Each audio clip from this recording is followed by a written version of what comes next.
नागपुर में एक महिला के साथ 30 लाख रुपए की ठगी और ब्लैकमेलिंग का मामला सामने आया है। सूत्रों के अनुसार मामला शांतिनगर थाना क्षेत्र का बताया जा रहा है, जहां आरोपी विवेक वाजपेयी ने महिला से प्रेम संबंध बनाकर 30 लाख रुपए उधार लिए और पैसे वापस मांगने पर निजी फोटो वायरल करने की धमकी दी। महिला की शिकायत पर पुलिस ने मामला दर्ज कर जांच शुरू कर दी है और आरोपी की तलाश जारी है।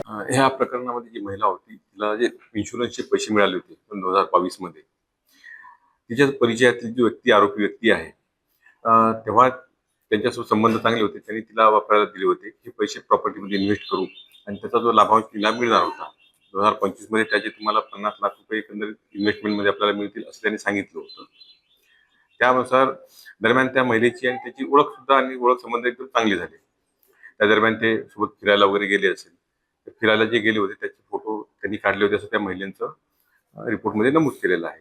2025 मध्ये महिलेने त्याला ते पैसे परत मागितले. त्यावेळी सुद्धा त्याने ते पैसे देण्यास टाळाटाळ केली आणि आपले जे सोबत फिरण्याचे फोटो आहेत ते मी घरच्यांना दाखवून बदनाम केली अशी त्यांनी तेव्हा धमकी दिली होती आणि पैसे देण्यास टाळाटाळ केला होता.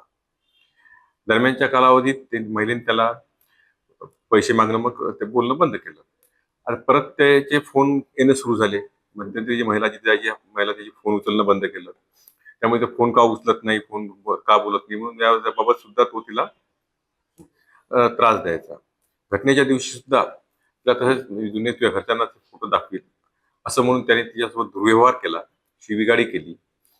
त्या संबंधित महिलेने आपल्याकडे तक्रार दाखल केली. त्यावरून आपण त्या संबंधित आरोपी विरुद्ध गुन्हा दाखल केलेला आहे आणि गुन्ह्याचा तपास सुरू आहे.